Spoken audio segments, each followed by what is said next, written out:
ऐसा नहीं है कि परमात्मा नहीं लीजिएगा। एक छोटा सा बच्चा जिद करता है अपनी मां से, मां, पूरे मोहल्ले के बच्चे अच्छे अच्छे कपड़े पहन रहे हैं, साइकिल से दौड़ रहे हैं, साइकिल चला रहे हैं, उनके पास में अच्छे अच्छे कपड़े हैं, उनके पास में अच्छी साइकिल है, खूब अच्छी अच्छी मिठाई खाते हैं, खूब अच्छे अच्छा भोजन करते हैं, खूब अच्छा अच्छा पकवान एक से बढ़कर एक खाते हैं। मां,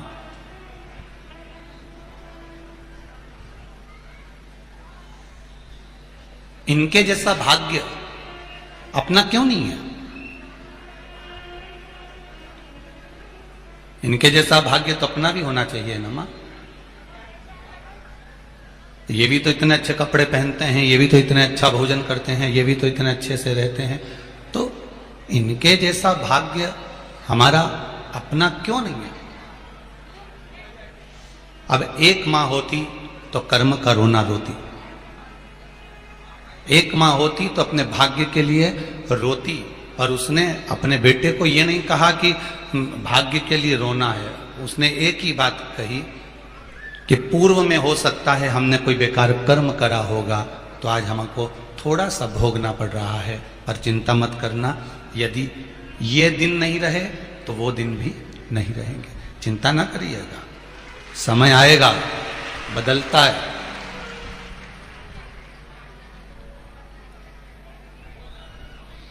इंदौर की कथा में एक बात हमने कही थी कि भारत के विकास को अगर देखना है, भारत की भूमि के विकास को देखना है तो शहरों में जाकर देखिए कि भारत ने कितना विकास किया, और भारत के भाव को देखना है तो गांव में जाकर देखिए कि भारत में कितना भाव भरा हुआ है।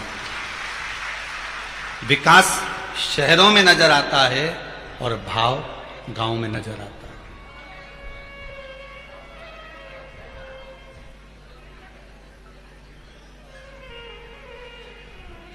इंदौर की कथा में कहा था कि शहर में अगर कोई संत आ जाता है तो लोग उसको भिखारी समझते हैं, और गांव में अगर कोई भिखारी भी आ जाता है तो लोग उसे संत समझते हैं। बस यही भाव यही सिद्ध है। गांव में अगर कोई आ भी गया तो उसको संत समझा गया। गांव में हाथी भी आ गया ना तो बुजुर्ग दादा उन अपने अपने पोता पोती से कहे हाथ जोड़ गणपति जी, हाथ जोड़ जल्दी से गणेश जी।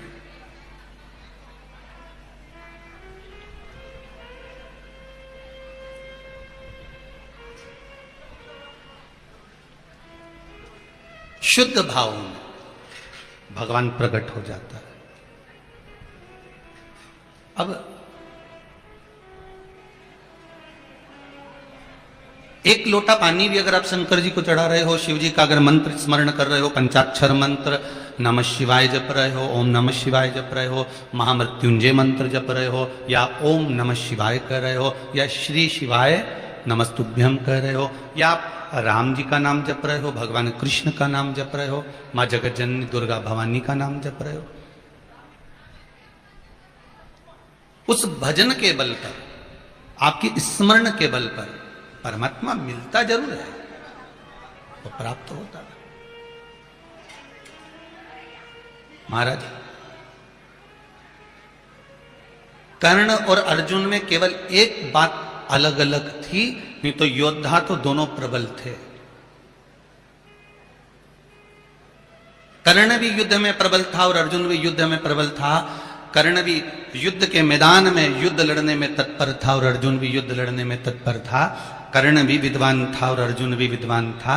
दोनों में बस एक बात अलग थी, कर्ण में थोड़ा सा अहंकार था, अर्जुन में अहंकार नहीं था।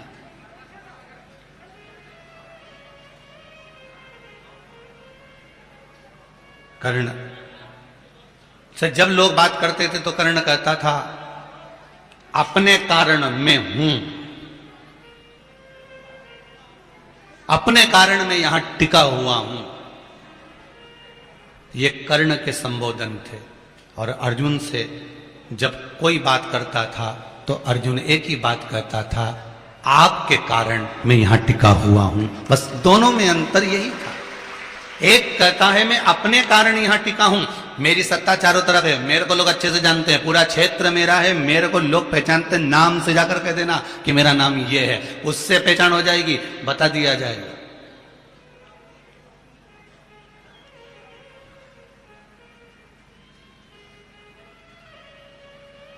कर्ण के भीतर का अहंकार बोलता था कि अपने कारण टिका हूं, मेरे को लोग पहचानते हैं, मुझे लोग जानते हैं, मेरे युद्ध को जानते हैं, मेरी वीरता को जानते हैं, मेरे इस बल को जानते हैं, अपने कारण टिका हूं।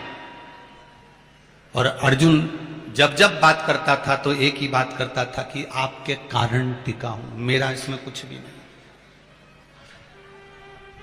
मेरा इसमें कुछ भी नहीं है।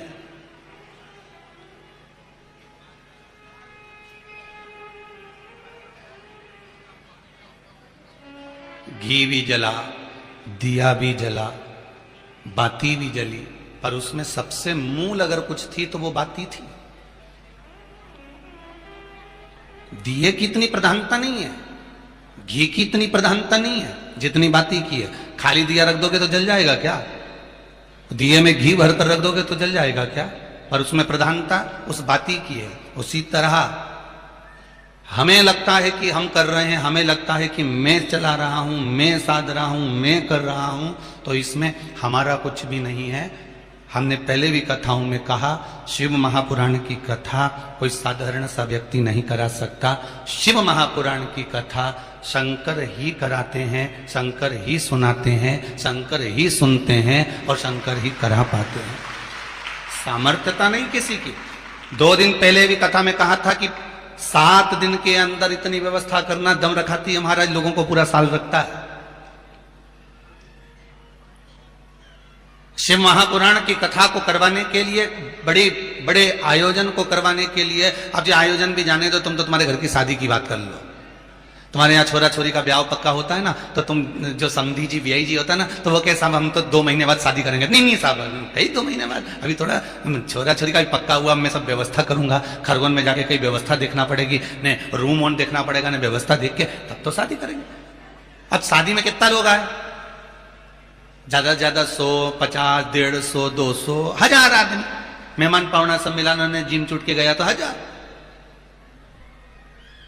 और यहां तो कल की कथा में थे 1.25 लाख से ऊपर।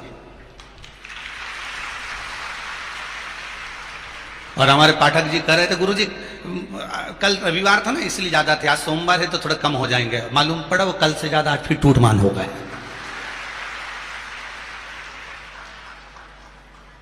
हमने एक बात कही थी आपको कथा के बीच में, सब पगलों की बस्ती है। शंकर के भगत सब पागल। जो भगवान की भक्ति में डूब जाए, जो भगवान के भजन में डूब जाए, स्मरण में डूब जाए, बस वही भक्ति प्रबल है, उसके सिवाय कुछ नहीं। भाव की शुद्धता रखिएगा।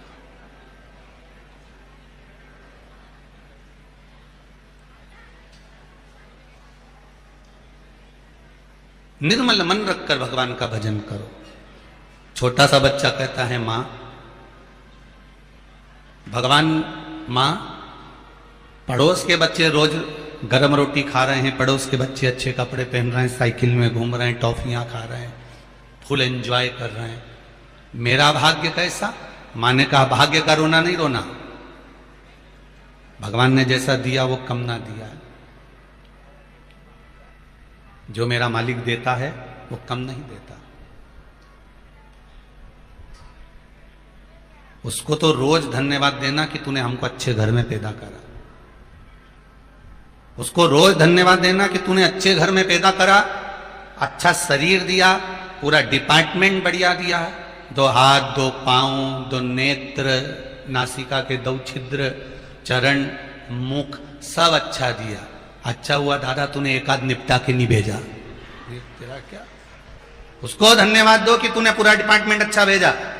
हाथ भी दोनों दिए, पांव भी दोनों दिया, मुख भी दिया, नेत्र भी दिए, श्रवण शक्ति भी दी, अच्छा घर दिया, अच्छा परिवार दिया, अच्छे समाज में जन्म दिया, और सबसे बड़ी कृपा कर दी जो हिंदू धर्म में जन्म दिया। ये सबसे बड़ी कृपा। उसको धन्यवाद देना, बार बार कहना कि मुझे अच्छा परिवार मिला, अच्छा धर्म मिला, अच्छी जाति मिली, अच्छा गोत्र मिला, अच्छा शरीर मिला, अच्छी पत्नी मिली, अच्छे पति मिले, अच्छे बच्चे मिले, सब तेरी कृपा से मिला। उसको धन्यवाद दो कि तूने अच्छा दिया। और किसको देखकर धन्यवाद दोगे? जो नर्मदा जी के घाट पर बैठे हो, या फिर कहीं चौराहे पे 4 बत्ती चौराहे 3 बत्ती चौराहे पे कटोरा लेके बैठे हो ना, उनको देख के जरूर कह देना कि भगवान अच्छा हुआ तूने मुझे ऐसा बना के पैदा नहीं करा। कम से कम रोटी तो दे दिया है, पेट तो भर रहा है, कटोरा लेकर तो नहीं बिठाया, 3 बत्ती चौराहे पर तो नहीं बिठाया, इंदौर के किसी रोड पर तो नहीं बिठाया। तूने मुझे जो दिया वो कम नहीं दिया, पेट तू भर रहा है, जवाबदारी तेरी है, मेरा कुछ नहीं, तेरा ही दिया मैंने खाया पिया है, तेरा शुक्रिया है, तेरा शुक्रिया। ठीक चल रहा है। मुझे मेरे बाबा ने बहुत दे दिया है, तेरा शुक्रिया, तेरा शुक्रिया। ये जायदाद दी है, औलाद दी है। हे मेरे बाबा, तूने जायदाद भी दी, औलाद भी दी। आप में से कितने लोग हैं जब पैदा हुए थे तो जायदाद लेके आए थे? खरगोन में ऐसा कोई हो तो जरूर बता देना कि माता के गर्भ से पैदा हुए थे तो 2-4 किलो सोना लेकर आए थे, 200-250 ग्राम सोना लेकर आए थे, कहीं चांदी की पांव की पायल ले आए थे, कहीं अंगूठी ले आए थे, कहीं फ्रिज ले आए थे, कहीं कूलर ले आए थे, कहीं जायदाद लेकर आए हो?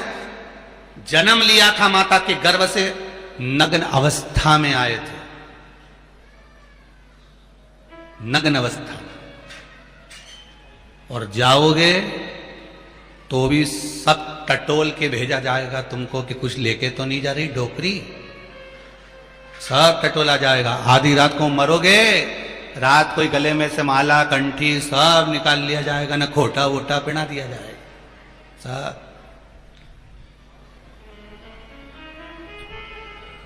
और अगर जलाकर भी आ जाएंगे ना,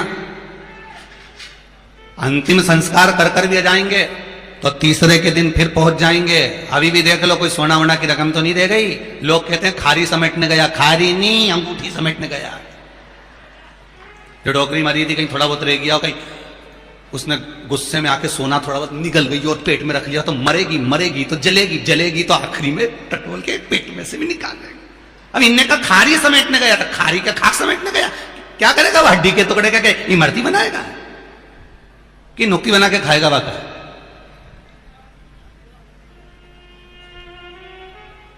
खारी समेटने गया नहीं है, वो तो समेटने गया है कि देख लो थोड़ा बहुत कुछ मिल जाए तो देख लो जरा।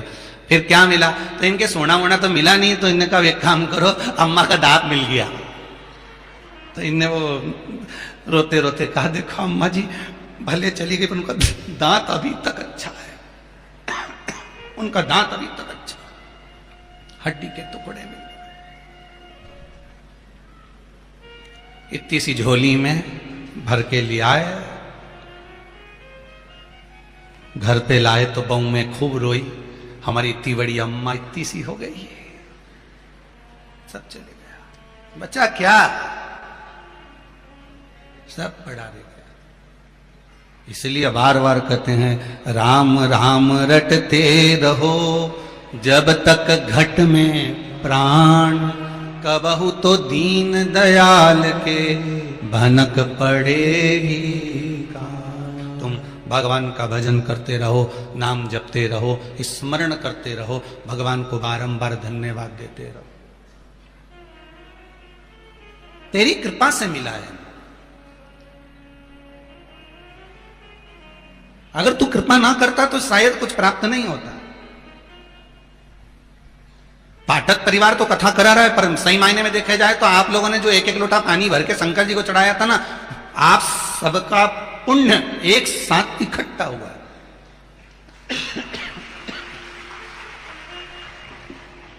आप सबका पुण्य एक साथ एकत्रित हुआ और वो पुण्य इकट्ठा हुआ तो भगवान ने कहा कि जो हरदा में होने वाली कथा है, भगवान भी तोलता बहुत है। एक पलड़े में हरदा रख दिया, एक पलड़े में खरगोन धर दिया, और देख लिया कहां का पुण्य प्रबल है, और यह भी देख लिया कि कहां पर गड़बड़ी चल रही है। मतलब दो चीज देखता है, भजन की मात्रा कहां कम है, भजन वहां कितना करवाना है, और भजन की मात्रा कहां बड़ी है, वहां और कितना कराना।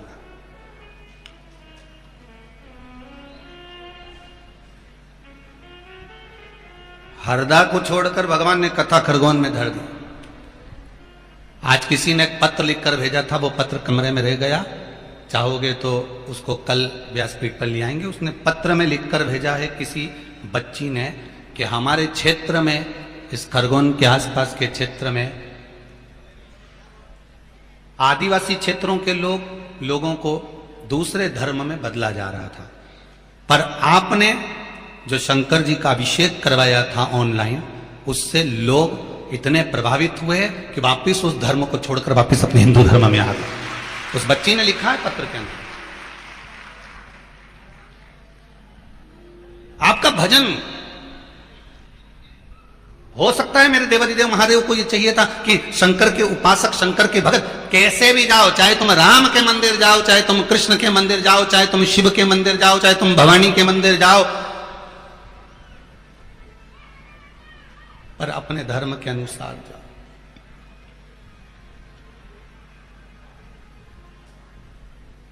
अपने धर्म के अनुसार। घर के जलेबी में और बाजार की जलेबी में क्या अंतर है, जरा जम के बताओ। बोलो जरा, खरगोन वाले अब जल्दी से बोल दो जरा, इतना दिन से कथा सुनी दिया उन्हें, तुम अब दमदारी से बोलो। बोलो, घर की जलेबी में और बाजार की जलेबी में क्या अंतर है? दोनों में सबसे अच्छी जलेबी कहां की होती है? हैं? घर की जलेबी। फिर लोगों को बाजार की जलेबी क्यों अच्छी लगती है?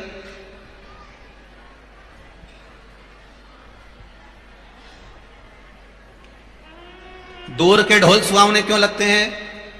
दूसरे का ही धर्म ठीक क्यों लगता है, अपना धर्म क्यों ठीक नहीं लगता लोगों को? घर की जलेबी अच्छी है, पर लोगों की आदत पड़ी है, जो होटल पे जलेबी बन रही है ना, वो थाली में रखी हुई है, घर में थाली में से जलेबी को जमाते नहीं है, बस अंतर इतना। हमारे यहां तो डायरेक्ट उतरी, कढ़ैया में से ली और छोरा के दी, ले रे छोरा खा। ऐसी जोरदार मोटी मोटी जलेबी, कड़ली ठान निपटा ही जाता था, और अच्छे से खा जे। मैं वो लाई रही हूं, ने छोरा के फिर लई, ने गरम की गरम चिमटा से पकड़ी और जलेबी के प्लेट में धरी, ने फिर छोरा के दी, और छोरा बोला मम्मी जलेबी बहुत जोरदार बनी। तो फिर तो क्या मुझे याद ही नहीं है? बाजार की जलेबी अच्छी। बाजार में जलेबी बनाकर थाली में जमा के रख दी जाती है। क्यों रख दी जाती है? कि दूसरे लोग निकल कर जाएं तो जलेबी को देखकर आसक्त हो जाएं, जलेबी को देखकर आसक्त हो, इसलिए जलेबी थाली में जमी हुई है। पर वही जलेबी जो थाली में जमी हुई है और यहां से कोई भुड़ भुड़ करके मोटरसाइकिल लेके गया, ने वो के पीछे का जो डीजल का धुआं था वो जलेबी में जम गया, और तुम 4 व्हीलर गाड़ी लेके गए ना, हवा में जो धूल पड़ी जलेबी पे जम गई, और मालूम पड़े मक्खी किसी छोरा ने चींची कर दी,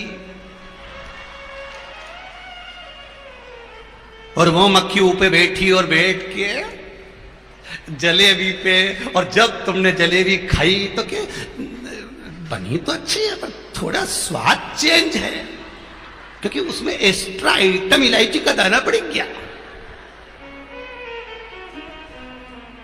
बस इतनी सी बात से समझ जाना कि दूसरे धर्म के लोग तुमको जलेबी थाली में रखकर दिखाएंगे, दूसरे धर्म के लोग तुम्हें अपनी ओर आसक्त करने का प्रयास करेंगे, पर घर की जो जलेबी में स्वाद आएगा वो कहीं नहीं आ सकता। मेरे हिंदू धर्म के भीतर जो स्वाद है वो कहीं प्राप्त नहीं हो सकता। भटकना मती,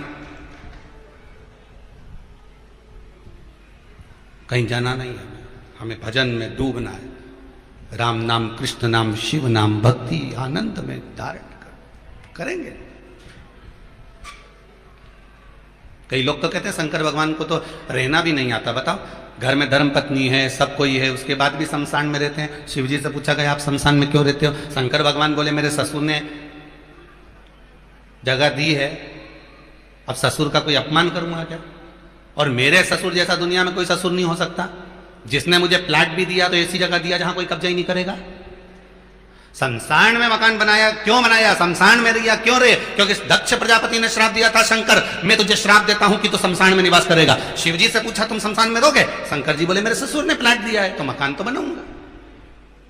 तो कि शमशान में, तो कि शमशान से अच्छी जगह को बता दो। पार्वती जी भी दुखी होती थी, पार्वती माता भी कई बार कहती थी कि अपन शमशान में रहेंगे, कोई अपन से मिलने नहीं आएगा। शंकर जी भगवान बोले भले मिलने नहीं आए तो मत आए, एक दिन तो जरूर आएगा, और आएगा नहीं तो लोग उसको बांध के लाएंगे।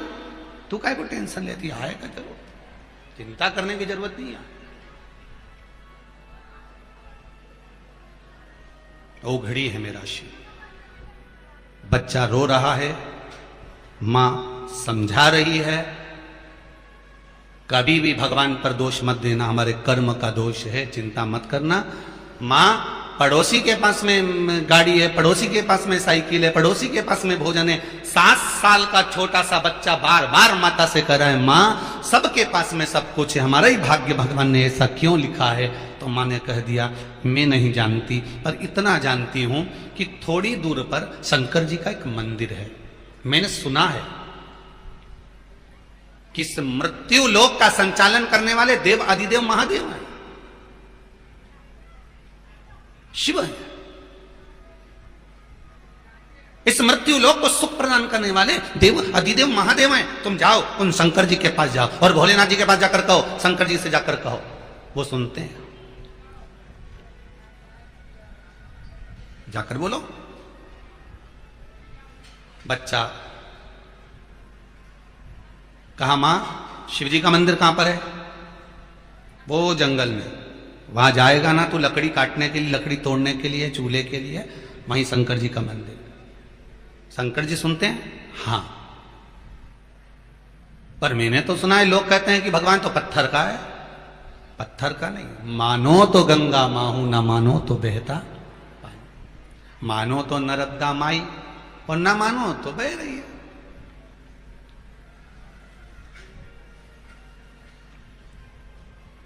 ये तो आपके ऊपर है कि आप कितना मानते।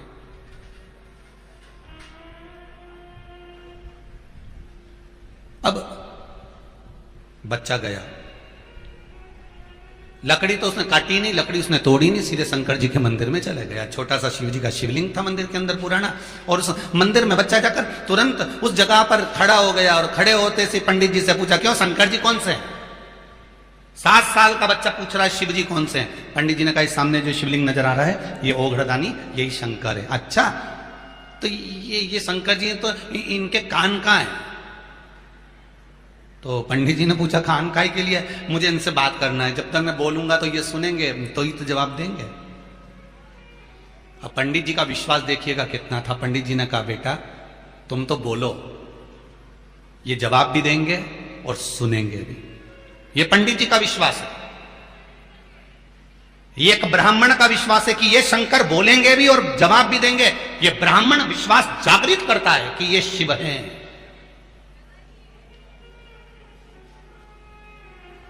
ये बोलेंगे भी और जवाब भी देंगे। तो बच्चे ने बोलना चालू करा, भोलेनाथ जी, ओ शंकर जी, हमारे पास में जो रानू की बाई रहती है ना, रानू की बाई है ना, उसको रानू को कपड़ा भी दिलाती है, साइकिल भी दिलाती है, सामान भी दिलाती है, मिठाई भी दिलाती है। वो क्या सारे त्योहार पे खूब सारा सामान भी आता है। और हम जिस जगह पे पढ़ने जाते हैं ना, वहां पे भी जो छोरा छोरी आए सब नया नया कपड़ा पहन के आए। पर हमारे पास में तो 2 जोड़ कपड़े हैं, एक मेरी माँ ने सिला और एक मेरी माँ जहां पर बर्तन मांजने जाती थी वहां से मिला। 2 जोड़ कपड़े, हमारे पास कपड़े भी नहीं। पंडित जी की आंख में आंसू भर गए। शंकर जी सुने कि नहीं सुने, पर पंडित जी की आंख में आंसू थे। पंडित जी ने मन में सोचा वाह वाह भोलेनाथ, कितना दिल से बोल रहा है। इसलिए आपको कहा था बच्चों की एक आदत डाल दो, 1 लोटा पानी ले जाकर शंकर जी को चढ़ाने की।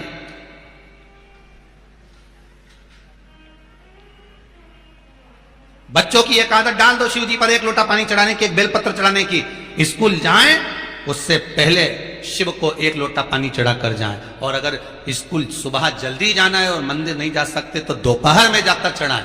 और अगर दोपहर में भी नहीं जा सकते तो शाम को भले पानी ना चढ़ाए पर शंकर जी के दर्शन करने जरूर जाएं। ऐसी आदत हमारे बच्चों को डलना चाहिए।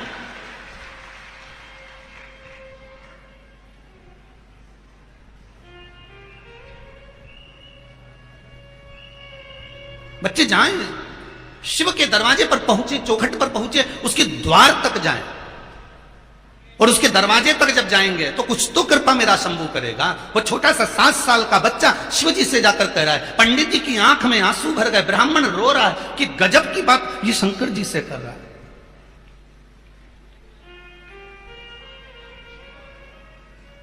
ये गजब की बात शिव जी से कर रहा है।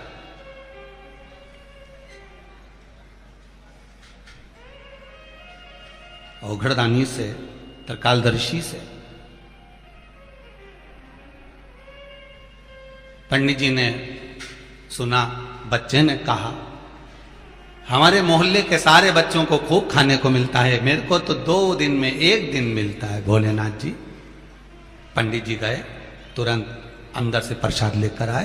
पंडित जी ने कहा लो बेटा, आप भूखे हो गए, भूखे पेट भजन नहीं होता, लो खा लो, इसके बाद भजन करना। बच्चा कहता है पंडित जी आप बार बार मेरे बीच में मत आओ। बच्चा कहता है पंडित जी आप बार बार मेरे बीच में मत आओ, मैं आपसे बात कर रहा हूं क्या? मेरी मां ने कहा था जो कुछ कहना शंकर जी से कहना, इनसे ही कहूंगा मैं जो कुछ कहूंगा। तो ये प्रसाद तो खा ले। पंडित जी आंख से आंसू पोंछ कर कहते हैं प्रसाद खा ले। बच्चा कहता है पंडित जी मैं जितना भूखा हूं ना उससे दुगना मेरी माँ भी भूखी है। मेरी माँ मुझे 2 दिन में खाना देती है और मेरे माँ खुद 4 दिन में खाना खाती है। आप प्रसाद रख दो, हम दोनों घर जाकर खा लेंगे। पंडित जी ने प्रसाद ले जाकर रखा। पंडित जी की आंख में आंसू भरा हुआ था, नैनों से जल बह रहा था। प्रसाद पंडित जी ने अंदर गए, थोड़ा और ज्यादा ला कि अब 2 जनी का थोड़ा सा प्रसाद पंडित जी ने रख दिया।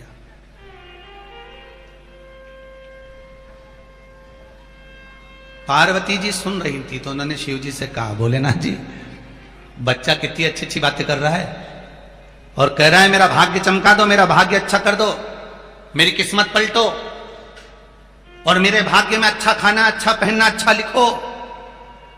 और केवल मेरा भाग्य मत चमकाना, मेरी माता का भी भाग्य चमकाओ। वो सबके घर के बर्तन चमकाती तो उसका भाग्य चमका। बच्चा कह रहा। पार्वती जी ने शिव जी से कहा प्रभु आप कुछ कृपा करो। शंकर जी बोले अभी थोड़ी समय आया इससे मिलने का, जब समय आएगा तो मैं चमका दूंगा, अभी कोई समय वमय नहीं है कि 1 दिन में आया और मैं भाग्य चमका दूंगा। इतनी जल्दी राजी नहीं होता मैं। प्रभु कुछ तो करो भोलेनाथ जी। नहीं नहीं अभी नहीं कुछ कर सकता। तो पार्वती जी बोली रात हो रही है, इसको लकड़ी भी काटना है, अब तो लकड़ी भी नहीं होगी, अंधेरा हो चला, घर कैसे जाएगा? शंकर जी ने कहा चिंता मत करो, मैं पंडित जी को भेज देता हूं। पंडित जी पहुंचे। बेटा मौसम बदल रहा है, पानी गिरने वाला है। पानी गिरने वाला है? हाँ मुझे तो लकड़ी काटना था। इतने में पंडित जी बोले लकड़ी काटने कहां जाएगा इतने अंधेरे में, एक काम कर अंदर रसोई घर है, वहां पर लकड़ी कटी कटाई रखी हुई है, थोड़ी सी लकड़ी ले जा और चल मैं तुझे छोड़ देता हूं। इतने में बच्चा बोला अंधेरा हो रहा है, हाँ मेरी मां इंतजार करेगी, फिर मेरे को जल्दी से आना है। एक काम करता हूं, शंकर जी से कहा सुनो सुनो सुनो भोलेनाथ जी मैं आज जा रहा हूं पर कल जल्दी आ जाऊंगा, जैसे स्कूल से आऊंगा वैसे तुम्हारे पास आ जाऊंगा, तुम बिल्कुल तैयारी में रहना हो और मेरा भाग्य जरूर बदल देना। और ये बच्चा कहकर पंडित जी के साथ लकड़ी लेकर भोजन लेकर घर चले गया। माँ ने पूछा बेटा ये क्या लेकर आया? माँ पंडित जी ने प्रसाद दिया। पंडित जी ने प्रसाद ला। माँ और बेटे ने दोनों ने खाया, लकड़ी चूल्हे में जलाई, अग्नि प्रकट करी। माँ ने पूछा पानी गिर रहा था तो लकड़ी आते आते भी सूखी है, जब बाहर पानी गिर रहा है तो लकड़ी गीली होना थी तो लकड़ी सूखी कैसे? इतने में बच्चा बोला पंडित जी ने कहा था रसोई घर में लकड़ी रखी है, वो उठा कर ले जा, मैं भगवान के यहाँ की लकड़ी लेकर आ गया। अच्छा हाँ। दूसरे दिन फिर स्कूल गया पर मन नहीं लगा। गया स्कूल। व्यक्ति को अपने कर्म से पीछे नहीं हटना। कर्म करो। हम कभी आपसे ये नहीं कहते कि आप अपनी दुकान छोड़ दो, कि अपनी जमीन छोड़ दो, कि जायदाद छोड़ दो, कि संपदा छोड़ दो, कि काम छोड़ दो। कर्म करो, दुकान भी जाओ, व्यापार भी करो, व्यवसाय भी करो, नौकरी भी करो, पर काम करते रहो और नाम जपते रहो। काम के साथ में भगवान का भजन जरूरी है।